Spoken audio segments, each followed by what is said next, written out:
Eccoci alla seconda parte del video sui biglietti dei concerti.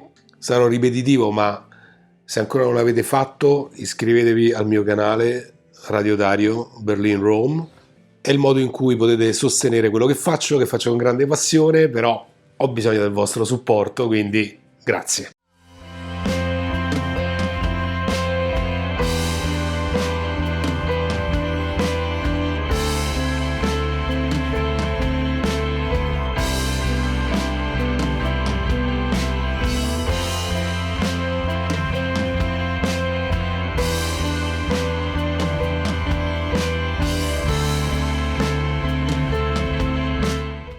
Questo è un concerto che molti mi invidiano. In questo concerto neanche ci volevo andare. Era il febbraio 1994 quando i Nirvana hanno suonato per l'ultima volta a Roma al Palaghiaccio di Marino. Io non ero un grosso fan dei Nirvana all'epoca, lo ammetto, però frequentavo una ragazza che si era rotta la gamba e lei voleva comunque andare al concerto dei Nirvana. Io ho cercato di distoglierla, ma lei mi disse questa frase che non dimenticherò mai. Mi disse: se Kurt è a Roma, io lo devo vedere. E fu una frase profetica, perché dopo quel concerto Cobain fu ricoverato a Roma American Hospital e 2 mesi dopo si è tolto la vita a Seattle, rimanendo in tema grunge, Pearl Jam al Palaeur, rivisti poi a Berlino recentemente, ma con un biglietto che non vi mostro perché è uno di quelli stampati dall'email. CSI, Consorzio Suonatori Indipendenti, non mi ricordo, 93-94. Roger Waters dei Pink Floyd, il tour che si chiamava In the Flesh, questo era allo Stadio Flaminio di Roma. L'ho rivisto in un concerto splendido, forse uno dei più belli che ho mai visto. Lo spettacolo, perché chiamarlo concerto è anche poco, è riduttivo, è lo spettacolo. The Wall ha rifatto The Wall costruendo il muro a Berlino, a 2 passi da dove sorgeva il muro, vicino all'East Side Gallery, per chi conosce Berlino. Questo è quello che vi dicevo prima, i biglietti anonimi, cioè c'è scritto niente, The Wall Live, addirittura neanche staccano più la matrice, cioè questo è il codice a barre, vabbè. Altro concerto tra i più belli che ho mai visto, David Bowie a Lucca, era il 2003, Travis, Blue Vertigo come gruppo d'apertura, David Bowie, concerto iniziato con la canzone che mai avrei pensato suonasse, ovvero Life on Mars, concluso con Ziggy Stardust, e fu un'escalation di grandi successi, suonò tutti i suoi hits, da Starman a Let's Dance, Moonage Daydream, vabbè, Jethro Tull, centralino del tennis. Io sto saltando tanti concerti e tanti biglietti perché i biglietti sono così anonimi che non mi sembra proprio il caso di mostrarli. Questo dei Jethro Tull fu un po' meglio, come vedete c'è una foto, c'è una sorta di logo. Sempre al centralino del tennis, finalmente ho rivisto Robert Plant.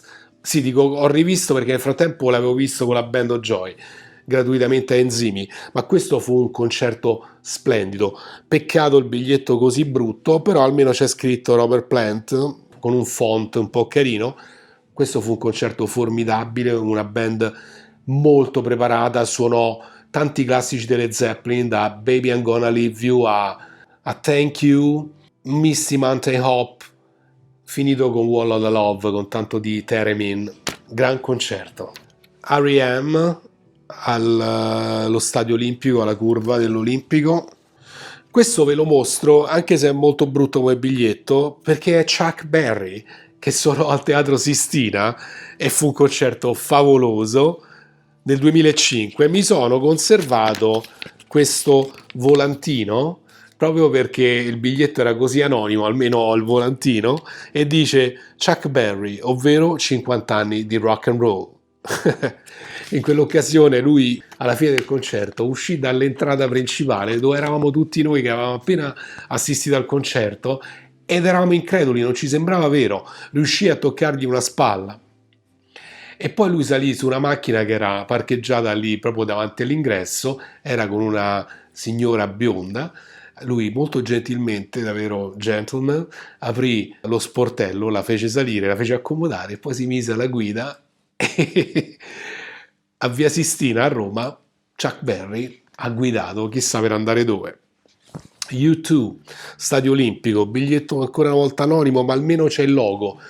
Ho visto 2 volte U2 successivamente a Berlino, allo stadio e all'O2 World Arena, neanche vi faccio vedere i biglietti per quanto sono anonimi.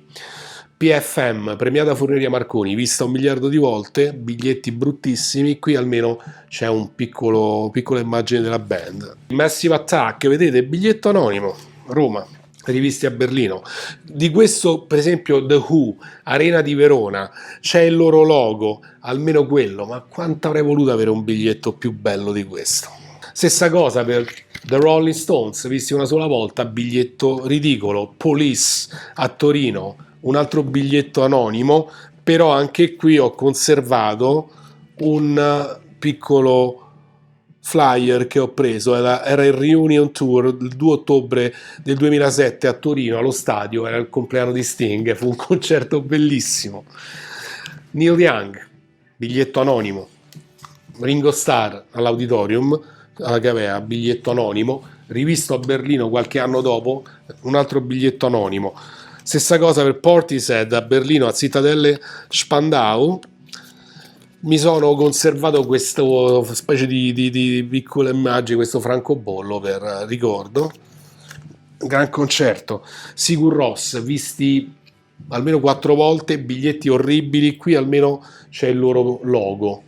Paul McCartney l'ho rivisto dopo quella volta famosa nell'89 a Roma, l'ho rivisto al Colosseo gratis, l'ho rivisto a Bologna e poi a Berlino nel 2016, bigliettino colorato, ma questo l'ho dovuto pagare in più per avere questo biglietto. Concerto fantastico nel 2016, alla veneranda età di 74 anni, ha suonato più di 2 ore.